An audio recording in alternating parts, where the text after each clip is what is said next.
sorry to have made you wait, but it's for a good reason. We had a lovely meeting with His Excellency, the Foreign Minister.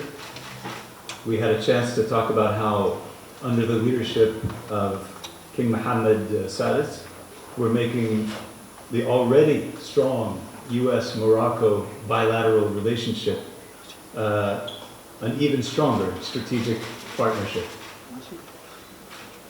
This comes as we are commemorating the bicentennial of the first U.S. diplomatic mission in Morocco, the Tangier American Legation, and celebrating over 200 years of friendship between our two countries. Of course, our bilateral relations are even older than that, dating back to the independence of the United States, when Morocco was the first country to recognize our fledgling country. We appreciate Morocco's continuous and valuable support on issues of common interest, such as peace in the Middle East, stability, security, and development across the region and the entire continent of Africa. We're working together to defeat the pandemic. Just this past weekend, the United States provided more than 300,000 Johnson & Johnson vaccines to Morocco. These one-shot vaccines will boost the kingdom's already very successful vaccination campaign. We've also invested more than $15 million in Morocco's COVID-19 response, working with the Ministry of Health and other partners to raise awareness about the virus and to train healthcare workers, study the effectiveness of different vaccines, and provide laboratory equipment and supplies. This past weekend, we were also excited to see the inaugural commercial flight between Tel Aviv and Marrakesh. The United States welcomes Morocco's steps to improve relations with Israel, because this relationship will have long-term benefits for both countries.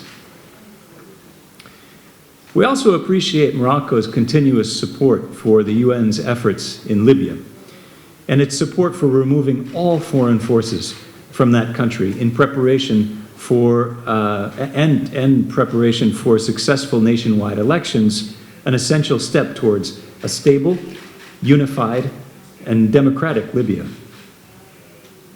On Western Sahara, on Western Sahara, we support a credible UN-led political process to stabilize the situation and secure a cessation of all hostilities.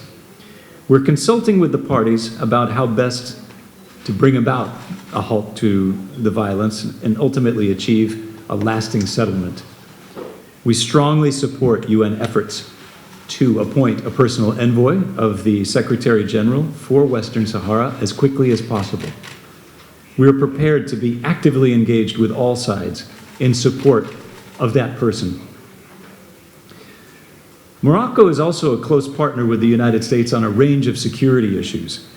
It participates in more than 100 military engagements with us every year, including African Lion, the largest annual U.S. military exercise on the African continent. And this exercise returned to Morocco last month after a one-year hiatus because of the pandemic. Last year, we signed a 10-year roadmap for defense cooperation, which is a symbol of our long-term strategic cooperation.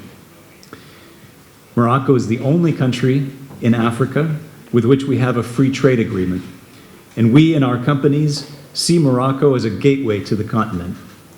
This year marks the 15th anniversary of that agreement. Both countries have benefited greatly from it through the creation of thousands of jobs in both countries and a five-fold increase in the volume of our trade to over $5 billion annually. I was happy to learn that over 150 American companies operate here in Morocco. During my visit, I'm excited to have a chance to go to the National Library to see our exhibit about the legation's bicentennial and the deep historical ties between our two countries.